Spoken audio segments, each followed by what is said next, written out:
Bismillahirrahmanirrahim. Students, chemistry second year, chapter number 12.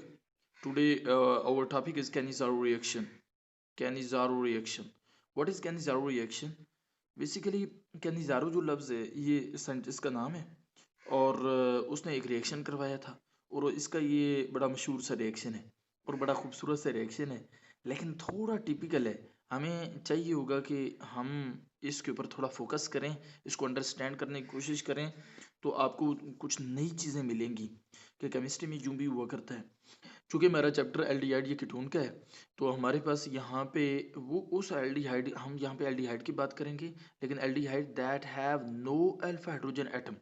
तो ये अजीब बात हुई कि हमने कल जो है कंडेंसेशन रिएक्शन में पढ़ा था कि aldehyde or ketone with alpha hydrogen atom. आज हम पढ़ रहे हैं with no alpha hydrogen atom. हाँ जी, तो अंडरगो कैंजारो रिएक्शन। हाँ, कैंजारो रिएक्शन के लिए कौन सा एल्डिहाइड ज़रूरी है, तो ये आप देख लें। ये आपके पास एक एल्डिहाइड है ये, ठीक है। या आप देख लें कोई अल्फा हाइड्रोजन नहीं है। अल्फा हाइड्रोजन कौन सी होती है बेटा, ये आपको मैं पहले भी कई दफ़ा बता चुका हूँ। अल्फा हाइड्रोजन होती है, ये देखें, ये तो हो गया ना कार्बोनिल, ठीक है। इस फंक्शनल ग्रुप, इसके साथ जिस कार्बन ने होना है ना, ठीक है ना, वो अल्फा कार्बन होगी। मसलन ये कार्बन भी, ये कार्बन चूंकि डायरेक्ट इस फंक्शनल ग्रुप के साथ है, तो ये कार्बन जो है ना, ये अल्फा कार्बन है। और ये कार्बन भी अल्फा कार्बन है क्योंकि ये डायरेक्टली कार्बोनिल का ग्रुप के साथ अटैच है। अब इन दोनों कार्बन के साथ जितने भी हाइड्रोजन अटैच होंगे वो अल्फा हाइड्रोजन ही कहलाएंगे, ठीक है। हाँ, लेकिन आप थोड़ा गौर करें कि आपके पास जो ये मालिक्यूल है ये फॉर्मल्डिहाइड है, ये तो चलो कीटोन है, कीटोन है, ठीक है। तो इसके पास तो अल्फा हाइड्रोजन है और 6 अल्फा हाइड्रोजन है। यहाँ फॉर्मल्डिहाइड में देखें, क्या कार्बोनिल के साथ कोई कार्बन है दोनों तरफ? दोनों तरफ ही हाइड्रोजन है, लिहाजा कोई अल्फा कार्बन नहीं है, लिहाजा कोई अल्फा हाइड्रोजन भी नहीं है। ठीक हो गया जी। हाँ, आप ये नीचे वाले मालिक्यूल की शक्ल देख लें, बेंजल्डिहाइड है, ठीक है। ये दूसरी एग्जांपल है कैंजारो रिएक्शन की। यहाँ भी आपको अल्फा हाइड्रोजन नहीं मिलने वाली, क्योंकि आप थोड़ा गौर करें तो मैं इसी को चलो ड्रा करके दिखा देता हूँ आपको। बेंजल्डिहाइड, बेंजल्डिहाइड क्या होता है जी, ये देखें बेंजल्डिहाइड,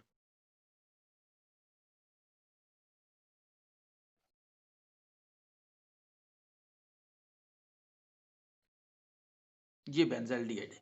बेंजल्डिहाइड में ये एल्डिहाइडिक ग्रुप आ गया, लेकिन यानी कार्बोनिल ग्रुप जो है वो किस कार्बन से अटैच है, तो इधर तो कोई कार्बन नहीं है। रही इधर, इधर कार्बन है, बेंजीन वाली साइड पे है, लेकिन ये कार्बन तो है, लेकिन ये चारों बॉन्ड कार्बन के साथ बना रही है, कोई यहाँ पे हाइड्रोजन नहीं है। कैसे नहीं है, चलो इस बात की भी मैं आपको वजाहत कर देता हूँ। ये देखें, ये बेंजीन में 3 डबल बॉन्ड मैंने बना दी जी। अब थोड़ा देखें, इसके ऊपर गौर करें। इस कार्बन ने 2 बॉन्ड इधर बना लिए, तीसरा बॉन्ड इधर बना लिया और चौथा बॉन्ड इधर बना लिया इस कार्बन के साथ, कार्बोनिल कार्बन के साथ। लिहाजा चारों वैलेंसी इसकी पूरी होगी। अब यहाँ पे कोई हाइड्रोजन नहीं है, तो लिहाजा ये वही कंपाउंड बन सकता है, कैंजारो रिएक्शन ये करवा सकता है, क्योंकि इसके पास भी अल्फा हाइड्रोजन नहीं है। क्योंकि हमारे पास शर्त क्या है कि वो एल्डिहाइड हिस्सा लेगा जिसके पास अल्फा हाइड्रोजन नहीं होगी। तो बेटा अब बेंजल्डिहाइड के पास भी अल्फा हाइड्रोजन नहीं है, मैंने बकायदा बात खोल के, और ना फॉर्मल्डिहाइड के पास अल्फा हाइड्रोजन है। अब आगे बढ़ते हैं जी नेक्स्ट लाइन की तरफ। जी, नेक्स्ट क्या है हमारे पास कि कहता है it is a disproportionation reaction, it is a disproportionation reaction. लो भाई, ये अजीब बात इसने कह दी, बड़ा अजीब सा लफ्ज है डिस्प्रोपोर्शनेशन रिएक्शन। हाँ जी, हाँ। तो इसका मतलब क्या होता है डिस्प्रोपोर्शनेशन रिएक्शन? इसका मतलब इसने ब्रैकेट में बता दिया बेटा, self oxidation reduction. Self oxidation reduction, self का मतलब होता है खुद, ऑक्सीडेशन रिडक्शन इसका मतलब एक दोनों हो रहे हैं, ऑक्सीडेशन भी हो रही है, रिडक्शन भी हो रही है। तो इसका सेल्फ और इसको मिला के देखें तो इसका मतलब है कि एक ही कंपाउंड की ऑक्सीडेशन भी हो रही है और रिडक्शन भी हो रही है। ऐसा बहुत कम होता है कि एक ही कंपाउंड की ऑक्सी, क्योंकि हमेशा एक कंपाउंड की ऑक्सीडेशन होती है, दूसरे की रिडक्शन होती है, यही देखने में आया है हर जगह। लेकिन ये चंद एक रिएक्शन है जो जिनमें ऐसा होता है कि उसी कंपाउंड के दो मॉलिक्यूल आप लेंगे। मसलन ये देखें, हाँ, फॉर्मेल्डिहाइड के दो मॉलिक्यूल आप लेंगे, एक की ऑक्सीडेशन हो जाएगी, ठीक है, और दूसरे की रिडक्शन हो जाएगी। और इधर भी ऐसे ही है कि बेंजाइल्डिहाइड एक ही कंपाउंड है, इसी के आपने दो मॉलिक्यूल लिए हैं और एक की ऑक्सीडेशन होगी, एक की रिडक्शन होगी। तो ये मेरे ख्याल है अब आपको बात देख लें, मैंने खोल के बता दी। उसके बाद क्या है, two molecule of aldehyde are involved, ठीक है जी, दो मैंने बताया। उसके बाद one molecule being converted to corresponding alcohol, हाँ जी, इनमें से एक जो है वो कोरेस्पॉन्डिंग अल्कोहल में बदल जाएगा, ये देख लो। हाँ जी, इनमें से एक जो है वो किस में, अल्कोहल में। हाँ, तो फॉर्मेल्डिहाइड जो है, या इसका दूसरा नाम क्या है, मेथनॉल, मेथनॉल मेथनॉल में बदल गया। तो या इधर देखें नीचे वाली एग्जांपल में, तो बेंजल्डिहाइड बेंजाइल अल्कोहल में बदल गया, ठीक है। हाँ, तो ये रिडक्शन हुई है। हाँ, आपको 8वां चैप्टर अगर तैयार है तो फिर आप अच्छे तरीके से जानते हो कि रिडक्शन हो, एल्डिहाइड की रिडक्शन हो तो वो हमेशा अल्कोहल में बदलता है, एल्डिहाइड की रिडक्शन हो तो वो हमेशा अल्कोहल में कन्वर्ट होता है, ये पक्की बात है, आप भी जानते हो। अच्छा, उसके बाद क्या है, आगे क्या कहता है, corresponding alcohol the reduced product, हाँ जी, अल्कोहल में तब्दील होना ये रिडक्शन है, उसने भी ब्रैकेट में वजाहत कर दी। And other molecule into acid, हाँ जी, इसका जो दूसरा मालिक्यूल है, हाँ जी, दो मालिक्यूल है ना, इसका जो दूसरा है वो एसिड में तब्दील हो जाएगा। एसिड में ये देखें, कार्बोक्सिलिक एसिड, हाँ, का ये सोडियम ना होता तो ये कार्बोक्सिलिक एसिड ही था, लेकिन सोडियम आने की वजह से अब ये sodium salt of carboxylic acid बन गया, सोडियम साल्ट ऑफ एसिड, ठीक है। तो एक मॉलिक्यूल अल्कोहल में तब्दील हुआ, दूसरा एसिड में तब्दील हो गया, और एसिड में तब्दील होना ऑक्सीडेशन है। यहाँ भी अगर आप गौर करें तो बेंजाइल्डिहाइड जो है, ये देख लें, ये एसिड में तब्दील हो रहा है, ठीक है ना, कार्बोक्सिलिक एसिड। तो ये साथ H निकाल के सोडियम आया हुआ है, तो ये सोडियम साल्ट ऑफ, लेकिन बहरहाल ये है ऑक्सीडेशन प्रोडक्ट ही, ठीक है। हाँ, सोडियम साथ आने से इसकी ऑक्सीडेशन को कोई नहीं रोक सकता, ये फिर भी ऑक्सीडाइज्ड प्रोडक्ट ही है, ठीक हो गया। हाँ, तो दोनों में ये सिमिलैरिटी आ गई, हाँ जी। हाँ, तो ये बेटा उसके बाद क्या है, हाँ, convert into acid in salt form, oxidation product, तो देख लो इसने भी लिखा हुआ है कि ये ऑक्सीडेशन प्रोडक्ट है, यानी बुक वाला अच्छी वजाहत कर रहा है। उसके बाद क्या है, reaction is carried out with 50% aqua solution of sodium hydroxide at room temperature, हाँ जी। तो ये सोडियम हाइड्रोक्साइड आ गई और इसकी परसेंटेज कितनी है, 50% है ये, 50%। तो ये आप थोड़ा अगर मवाजना करें कल वाले लेक्चर के साथ, एल्डोल कंडेंसेशन के साथ, तो वहां पे भी सोडियम हाइड्रोक्साइड था, बेस थी अल्कली, ठीक है, लेकिन वहां पे dilute solution of sodium hydroxide था, लेकिन यहाँ पे जो है 50% है, तो ये 50% बेटा जो है ना, ये तो कंसंट्रेटेड अल्कली है, concentrated solution of sodium hydroxide है। हाँ, तो काले वाले रिएक्शन में और एल्डोल कंसंट्रेशन और कंडेंसारों में क्या फ़र्क हुआ, उधर बेस डाइल्यूट इस्तेमाल होती है और इधर कंसंट्रेटेड इस्तेमाल होती है, इधर कंसंट्रेटेड बेस इस्तेमाल होती है, समझ आ गई। हाँ, कंसंट्रेटेड अल्कली इस्तेमाल होती है, तो बात क्लियर होगी ना। एक ये फ़र्क है। दूसरा वाला क्या फ़र्क है, शाबाश, एल्डोल कंडेंसेशन कैनिजारो रिएक्शन में दूसरा कौन सा फर्क है, दूसरा ये फर्क है कि उधर अल्फा हाइड्रोजन का होना ज़रूरी है, अल्फा हाइड्रोजन एटम का होना ज़रूरी है, और इधर अल्फा हाइड्रोजन का ना होना ज़रूरी है, ठीक है। हाँ, तो ये मतलब खुद अब जो है मवाजना आपको करना चाहिए। साइंस जो है ये तो एनालिटिकल अप्रोच है, आप खुद सोचें, ठीक है, जितना सोचते जाएंगे उतना नए से नए बाब वाह होते जाएंगे, दरीचे ओपन होते जाएंगे, ठीक है। तो ये सूरत हाल है बेटा। तो अब मेरा ख्याल है कि मुझे आगे बढ़ना चाहिए, और इस स्लाइड पे जितना कुछ पढ़ा है उसको मैं अगर वेरी शॉर्ट कहूँ तो मैं ये कहूँगा कि कैनिज़ारो रिएक्शन में वो एल्डिहाइड रिएक्शन देगा जो जिसके पास अल्फा हाइड्रोजन नहीं होगी, और ये डिस्प्रोपोर्शन रिएक्शन है। डिस्प्रोपोर्शन रिएक्शन कौन सा होता है, जिसमें एक ही कंपाउंड के दो मॉलिक्यूल में से एक मॉलिक्यूल रिड्यूस हो जाता है, अल्कोहल में तब्दील हो जाता है, और दूसरा कार्बोक्सिलिक एसिड में तब्दील हो जाता है, यानी उसकी ऑक्सीडेशन हो जाती है। तो यही सूरत यार बेंजाल्डिहाइड के साथ भी है कि ये एक दफ़ा रिड्यूस होके बेंजाइल अल्कोहल में, और दूसरी दफ़ा ऑक्सीडाइज होके सोडियम बेंजोएट में तब्दील हो गया। बात की समझ आ गई। हाँ, तो ये बेटा सूरत हाल है। ये अल्कोहल में क्या शक हो सकता है? ये Ca2OH, Ca2OH, हाँ जी, ये अल्कोहलिक फंक्शनल ग्रुप ही है ना।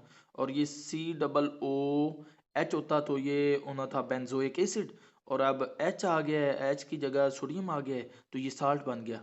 साल्ट जब बन जाता है ना, तो फिर उसका जो है नोमेनक्लेचर में तब्दीली आ जाती है, फिर एट का इजाफा एट का इजाफा आ जाता है, बेंजोएट, ठीक है ना।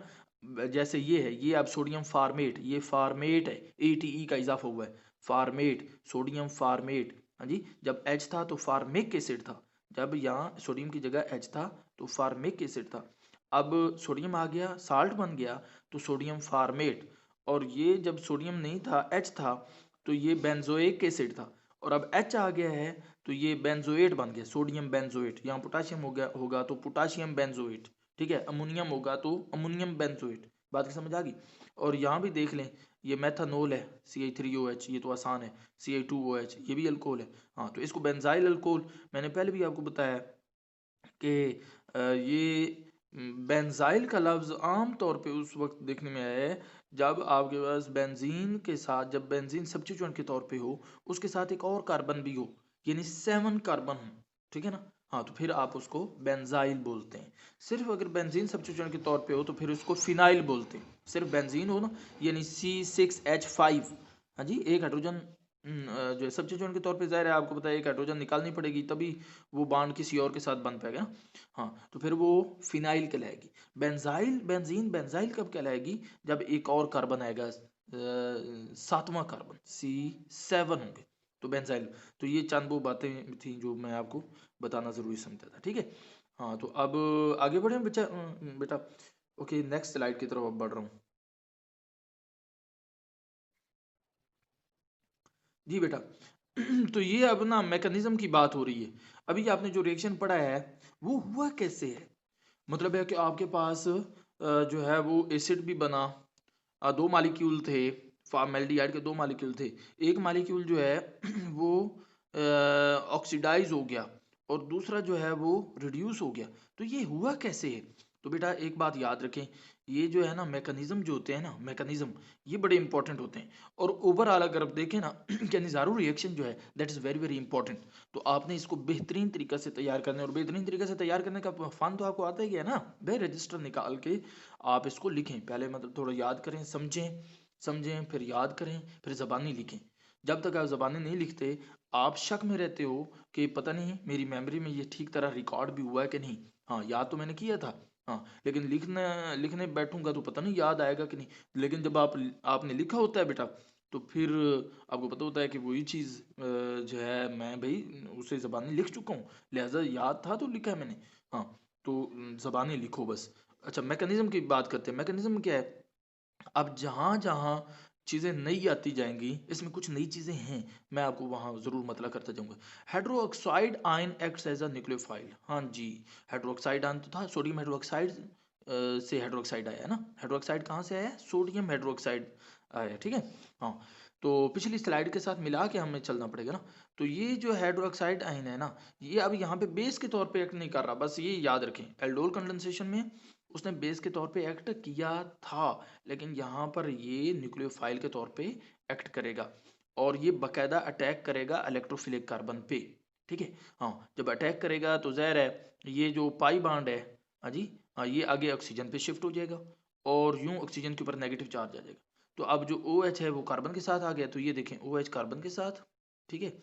और जो पाई बाड शिफ्ट होकर ऑक्सीजन पे आया, तो ये देख लें, हाँ, ये ऑक्सीजन के ऊपर नेगेटिव चार्ज आ गया। तो ये आपके पास एक A9 बन गया, क्योंकि नेगेटिव चार्ज आ गया ना ऑक्सीजन के ऊपर, तो ये A9 है, नेगेटिव आइन, A9, ठीक है। तो ये सूरत है बेटा। तो यहाँ तक वैसे तो कोई मसला नहीं है। एक ही नई बात है कि हाइड्रोक्साइड आयन ने यूं नहीं किया कि मतलब प्रोटॉन लेती और न्यूक्लियोफाइल को स्ट्रॉन्ग करती, हाँ जी। हाँ, यहाँ पे इसने जो है क्या किया है, न्यूक्लियोफाइल के तौर पे अटैक किया है, बेस के तौर पे नहीं अटैक किया। और न्यूक्लियोफाइल के तौर पे अटैक किया, फिर बात ये सारी सादा होगी, क्योंकि न्यूक्लियोफाइल के तौर पर हमेशा ये किस पे अटैक करती है, इलेक्ट्रोफाइल पे। तो ये कार्बोनिल की कार्बन आपको पता है इलेक्ट्रोफाइल है, बस जो ये अटैक करेगा तो ये इसका कार्बन के साथ बॉन्ड बन जाएगा हाइड्रॉक्सिल का, और पाई बॉन्ड आगे शिफ्ट हो जाएगा। आपको पता है वो क्यों होता है, क्योंकि कार्बन 5 बॉन्ड तो नहीं बना सकती, इसकी 5 वैलेंसी तो है नहीं, 4 है, तो ये आगे शिफ्ट हो जाएगा और यूं ऑक्सीजन के ऊपर नेगेटिव चार्ज आ जाएगा। तो यहाँ तक कहना है, तो ये एज अ रिएक्शन तो बहुत ही सिंपल है, ठीक है ना। एक ही बात नहीं थी कि हाइड्रोक्साइड आयन यहाँ पे बेस के तौर पे अटैक नहीं कर रहा, न्यूक्लियोफाइल के तौर पे अटैक कर रहा है।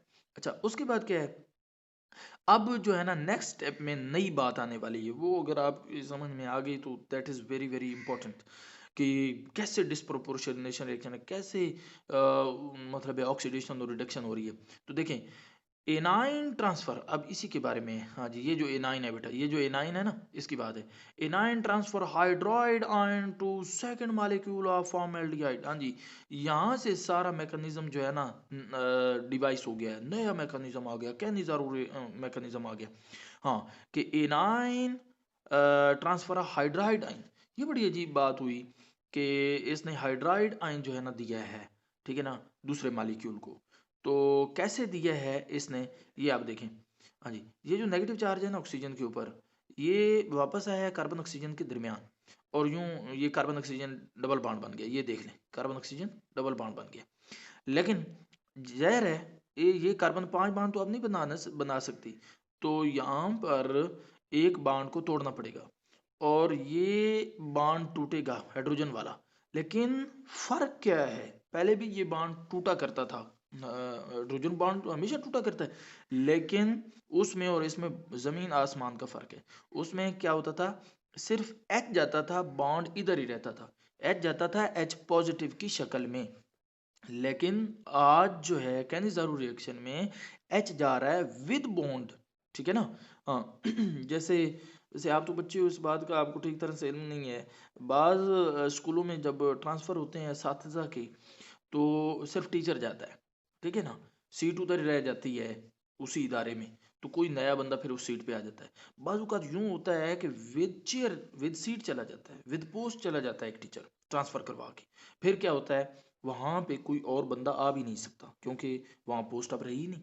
तो ये अब हाइड्रोजन जो है ना पहले सिर्फ हाइड्रोजन जाता था, अब ये विद बॉन्ड जाएगा।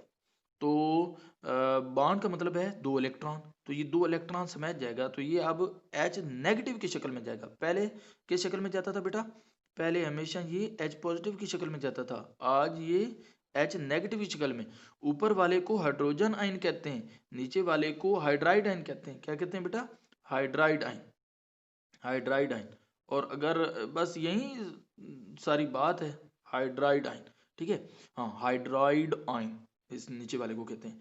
जैसे हाइड्राइड आयन क्यों वैसे कहते हैं, आप एक चीज तो वैसे जानते हो, ऑक्साइड आयन क्या होता है, उसी वजन पे नहीं आया, oxide ion, sulphide ion, cyanide ion, nitride ion, carbide ion.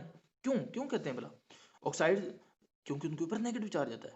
जब हाइड्रोजन के ऊपर बेटा नेगेटिव चार्ज आएगा तो इसको भी हम हाइड्राइड आयन कहेंगे, ठीक है ना। हाँ, जैसे सल्फर के ऊपर नेगेटिव चार्ज हो, ठीक है ना, सल्फर के ऊपर नेगेटिव चार्ज हो तो इसको हम सल्फाइड आयन कहते हैं, ठीक है। हाँ, इसी तरीके ऑक्सीजन के ऊपर नेगेटिव चार्ज हो तो इसे हम ऑक्साइड आयन कहते हैं। तो बहरहाल बात की समझ आई। अब यहाँ पर जो इम्पोर्टेंट बात है ना बेटा, वो मैं आपको आपसे शेयर करना चाहता हूँ। वो कौन सी है भला वो ये है कि हाइड्रोजन के ऊपर जो नेगेटिव चार्ज आ गया है ना, अब ये न्यूक्लियोफाइल बन गया, अब ये क्या बन गया, न्यूक्लियोफाइल बन गया। तो ये बड़ी इंपॉर्टेंट बात है। देखिए, ऊपर वाले रिएक्शन में भी हाइड्रोक्साइड आयन न्यूक्लियोफाइल के तौर पर अटैक कर रहा है, और नीचे वाले रिएक्शन में हाइड्राइड आयन न्यूक्लियोफाइल के तौर पे, ऊपर भी न्यूक्लियोफाइल के तौर पे अटैक हो रहा है और नीचे भी न्यूक्लियोफाइल के तौर पे। हाँ, ये जो H है, ये H नेगेटिव की शक्ल में निकलेगा और as a nucleophile electrophilic carbon के ऊपर अटैक करेगा। हाँ, ये सिमिलैरिटी देख लें, ऊपर भी न्यूक्लियोफाइल जो है वो इलेक्ट्रोफिलिक कार्बन पे अटैक कर रहा है, नीचे भी न्यूक्लियोफाइल इलेक्ट्रोफिलिक कार्बन पे ही अटैक कर रहा है। लेकिन ऊपर न्यूक्लियोफाइल कौन है, हाइड्रोक्सल आयन, हाइड्रोक्साइड आयन, और नीचे क्या है, हाइड्राइड आयन, ठीक है। हाँ, बाकी सूरत हाल वही है कि जब ये हाइड्राइड आयन इधर कार्बन पे अटैक करेगा, पाई बॉन्ड आगे शिफ्ट हो जाएगा, तो ये हाइड्राइड आयन इधर कार्बन के साथ जब बॉन्ड बनाएगा तो ये पहले कितने हाइड्रोजन है, 2 है ना, अब ये कितने बनेंगे, 3, ठीक है ना। ये हाइड्राइड आयन जो है H नेगेटिव जो आ रहा है, तो CH3O नेगेटिव बन जाएगा, तो ये आ गया बेटा CH3O नेगेटिव। ये देखें, हाँ ये आ गया, ये आ गया, ये आ गया CH3O नेगेटिव, हाँ ऊपर नेगेटिव चार्ज है यहाँ पे, हाँ तो ये आ गया। हाँ जी, तो ये आप बात की समझ आ गई ना कि ये जो फॉर्मल्डिहाइड है ये कैसे इसमें बदला है, हाँ ये कैसे इसमें बदला है। हाँ ये हाइड्राइड आयन आया, इसने इलेक्ट्रोफिलिक कार्बन पे अटैक किया, ये पाई बाड आगे ऑक्सीजन पे शिफ्ट हो गया और ये बन गया CH3O नेगेटिव, ये आ गया जी। बस ये सिंपल सी बात है, बिल्कुल सिंपल सी बात है, ठीक हो गया जी। हाँ और ये अब ऑक्सीजन के ऊपर नेगेटिव चार्ज है, तो ये इसको कहते हैं मेथ ऑक्साइड आयन, ये हो गया मेथ, ये हो गया ऑक्साइड, मेथ ऑक्साइड आयन, इसको क्या कहते हैं, मेथ ऑक्साइड। अच्छा अब जो है ना, ये जो दूसरी कन्वर्जन है ये वाला कैसे है, ये तो बहुत ही सादा है, जो ही नेगेटिव चार्ज इधर आया कार्बन ऑक्सीजन के दरमियान, तो बस ये हाइड्रोजन ट्राइड आयन की शक्ल में वैसे निकल गया, पीछे क्या बचा, पीछे यही बचा carbon oxygen double bond OH इधर और इधर H, तो ये देख लें carbon oxygen double bond OH, तो ये अब फार्मिक एसिड बन गया, HCOOH, HCOOH फार्मिक एसिड, तो ये फार्मिक एसिड बन गया। तो जो अहम तरीन जो मैकेनिज्म था ना वो इस स्टेप में हो चुका है, इस स्टेप में हो चुका है। कैसे बला, क्योंकि एक उसमें बनना था एक ऑक्सीडेशन होनी थी, ऑक्सीडाइज प्रोडक्ट बनना था, तो ये देखो ये ऑक्सीडाइज प्रोडक्ट है, ये क्या है, ऑक्सीडाइज प्रोडक्ट है। और दूसरा क्या उसमें बना था, रिड्यूस प्रोडक्ट यानी अल्कोहल, तो ये देखो ये वो बन चुका है, थोड़ा सिर्फ एक H पॉजिटिव की कमी है बस, ठीक है। हाँ तो ये आम तरीन स्टेप यहाँ पे हो चुका है, ठीक है ना। हाँ ये ऑक्सीडाइज प्रोडक्ट भी बन चुका है, ठीक है, और रिड्यूस्ड प्रोडक्ट भी अल्कोहल भी बन चुका है। अब थोड़ा सा एक स्टेप रहता है, उसमें जो है इसके पास H आ जाएगा, हाँ जी, हाँ तो ये अल्कोहल बन जाएगा और इससे H चला जाएगा और सोडियम आ जाएगा, तो ये सोडियम फॉर्मेट बन जाएगा, बस एक स्टेप इसका रहता है। तो यहाँ क्या कहता है, यहाँ एक बड़ी खूबसूरत बात कहता है ये कि ये स्टेप हुआ क्यों है, ये स्टेप हुआ क्यों है, क्या वजह बनी है कि हाइड्राइड आयन को निकलना पड़ा और अटैक हुआ और जनाब ये रिड्यूस प्रोडक्ट ऑक्सीडाइज प्रोडक्ट बना, ठीक है ना, क्या वजह है। तो कहता है the presence of negative charge on oxygen of the A9 helps in the loss of hydride ion. हाँ जी, ये जो ऑक्सीजन के ऊपर नेगेटिव चार्ज था ना ये सबब बना है, ये नेगेटिव चार्ज इधर आया कार्बन ऑक्सीजन के दरमियान, और ऑक्सीजन के ऊपर बेटा नेगेटिव चार्ज है ना, नेगेटिव चार्ज है ऑक्सीजन के ऊपर, नेगेटिव चार्ज है, ये सबब बना है, ठीक है ना। हाँ ये नेगेटिव चार्ज सबब बना है ऑक्सीजन के ऊपर, ये आया कार्बन ऑक्सीजन के दरमियान, बस यहीं से कहानी शुरू हो गई, फिर हाइड्राइड आयन को मजबूरन निकलना पड़ा, हाँ जी, और ये फिर सारा काम हुआ, ठीक हो गया। बाकी अगर आप एक और मज़े की बात आपको बताऊं इस रिएक्शन में, हाँ जी, इस रिएक्शन में जो दिलचस्प बात है वो क्या है, हम्म,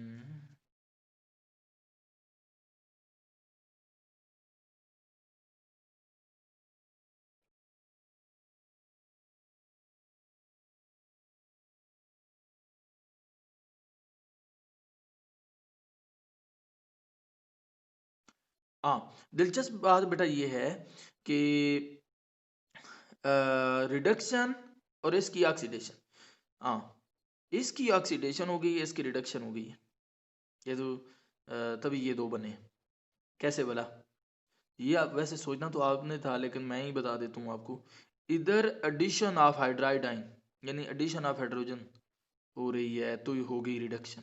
एडिशन ऑफ हाइड्रोजन किसको कहते हैं, रिडक्शन को, एडिशन ऑफ हाइड्रोजन क्या कहलाता है, और इधर क्या removal of hydrogen, removal of hydrogen is called oxidation.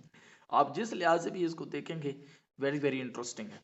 हाँ रिमूवल ऑफ, यहाँ से हाइड्रोजन निकल रही है तो इसकी ऑक्सीडेशन होगी, removal of, loss of hydrogen is called oxidation, और इधर हाइड्रोजन आ रहा है ऐड हो रहा है तो addition of hydrogen is called reduction. तो ये बड़ी खूबसूरत बातें हैं, हाँ जी। ओके, आपके जो बेसिक कॉन्सेप्ट्स को स्ट्रॉन्ग करती हैं, बेसिक कॉन्सेप्ट अगर आप में मजबूत हों तो कोई चीज़ मुश्किल नहीं है। अब मैं नेक्स्ट और लास्ट स्लाइड पर जा रहा हूँ। ओके, ओके बेटा, अब यहाँ पे देखें कहता है methoxide ion act as a base, हाँ जी, वो जो पिछली स्लाइड में मेथॉक्साइड आयन बना है मैं बना के आपको दिखा देता हूँ। CH3O negative. हाँ जी, वो जो मेथॉक्साइड आयन है ना, वो कहता है अब बेस के तौर पे एक्ट करेगा। हाँ जी, हाँ। बेस का काम क्या होता है? बेस का क्या काम होता है? एब्स्ट्रैक्ट प्रोटॉन, प्रोटॉन ले लेता है। बेस कौन होती है? जो प्रोटॉन लेती है। फ्राम फार्मिक एसिड, यहाँ पे फार्मिक एसिड है तो उससे, फार्मिक एसिड कौन है? जो प्रोटॉन दे दे। बेस कौन है? जो ले ले। तो फार्मिक एसिड अपना प्रोटॉन दे देगा और बेस ले लेगी। बस बेस का अपना काम हो गया, फार्मिक एसिड भी अपनी मौजूदा हालत में चला जाएगा। तो टू फॉर्म मेथनॉल एंड फार्मेटाइन, तो यूं बनते हैं मेथनॉल और फार्मेटाइन। ठीक है, हाँ ये आपका है, ये मेथॉक्साइड आयन जो ये मैंने इधर बनाया ना, ये मेथॉक्साइड आयन है। ये बेस के तौर पे काम करेगी। ये फार्मिक एसिड है, फार्मिक एसिड वाला ये OH है। तो ये फार्मिक एसिड एसिड होने की वजह से अपना प्रोटॉन दे देगा और मेथॉक्साइड आयन बेस होने की वजह से ये प्रोटॉन ले लेगी। जब ये प्रोटॉन ले लेगी H पॉजिटिव, तो ये किस में तब्दील हो जाएगी? CH3OH। तो ये खड़ा है CH3OH, तो ये मेथनॉल बन गया। यही हमारा मकसूद था, प्रोडक्ट, डिजायर्ड प्रोडक्ट था मेथनॉल अल्कोहल। ठीक है, और पीछे इसने अपना प्रोटॉन दे दिया है, ऑक्सीजन के ऊपर अब नेगेटिव चार्ज आ गया। हाँ जी, ये देखो ना, अब ये अपना बाण नहीं लेके जा रहा, हाइड्रोजन अपना बाण नहीं लेके जा रहा। ठीक है, हाँ तो ये H पॉजिटिव की शक्ल में, हाँ तो बाण लेके जाता तो फिर ये हाइड्राइड आयन होता। हाँ जी, तो ये बाण इधर पीछे आ गया, सिर्फ H निकला यहाँ से, तो पीछे ऑक्सीजन पर आया तो ऑक्सीजन के ऊपर नेगेटिव चार्ज आ गया, ये ऑक्सीजन के ऊपर नेगेटिव चार्ज आ गया। अब यहाँ आपको पता है हमने डाला हुआ है सोडियम हाइड्रोक्साइड, तो उसके अंदर 50% है। तो ये आयोनाइज्ड फॉर्म में, सोडियम आयन अलग हैं, हाइड्रोक्साइड आयन अलग हैं बस। तो सोडियम आयन इसके साथ आ जाएगा पॉजिटिव उनकी वजह से, तो ये ऑक्सीजन के साथ सोडियम पॉजिटिव आ गया। यूं सोडियम फार्मेट बन गया, यूं सोडियम फार्मेट बन गया। और OH नेगेटिव जो है वो बच गया, रीजनरेट हो गया। सोडियम हाइड्रोक्साइड से सोडियम इधर आ गया, हाइड्रोक्साइड इधर आ गया, यूं हाइड्रोक्साइड आयन जो है वो रीजनरेट हो गया। ठीक होगी बेटा। The formate ion in the presence of alkali gives a salt of acid।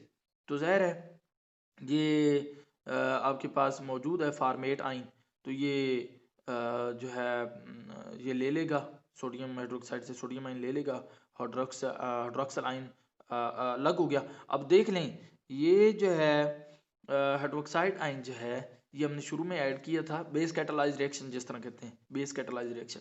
तो ये बेटा बेस कैटालिस्ट के तौर पे चूंकि आया है ना, तो ये आखिर पे रीजनरेट हो गया, बेस हाइड्रोक्साइड आयन रीजनरेट हो गया है एट द एंड। जो शुरू में यूज हुआ था एज अ न्यूक्लियोफाइल जिसने अटैक किया था, तो वो रीजनरेट हो गया। तो ये यूं होता है, इसको कहते हैं बेस कैटालाइज रिएक्शन। ठीक है, हाँ तो बेटा अब आपने बोला क्या करना है, आपने जो है वो जो रिएक्शन है ना, बेंजल्डिहाइड और सोडियम हाइड्रोक्साइड वाला सेकंड इक्वेशन, ठीक है, उसको उसका रिएक्शन मैकेनिज्म लिखना है। हाँ, आपकी क्या ड्यूटी है बेटा? हाँ, आपने इसने बुक वाले ने क्या किया है, बुक वाले ने तो फॉर्मेल्डिहाइड लिया, ठीक है, मेथनॉल भी जिसे कहते हैं, और उसका मैकेनिज्म सारा लिख दिया है ना। ठीक हो गया जी। हाँ, आपने क्या कर लेना है, उससे नीचे वाली इक्वेशन लेनी है बेंजल्डिहाइड, और उसके ऊपर सारा मैकेनिज्म अप्लाई करके ना, तो बेंजाइल अल्कोहल, यहाँ पे बेंजाइल अल्कोहल बनना चाहिए, ठीक है, और यहाँ पे सोडियम बेंजोएट बनना चाहिए। ठीक हो गया, ओके। क्वेश्चन जो है वो आप कमेंट बॉक्स में पूछ सकते हैं, और लाइक करें channel, my YouTube channel Liyaqat Ali Khichi. अल्लाह हाफिज़, जज़ाकल्लाह।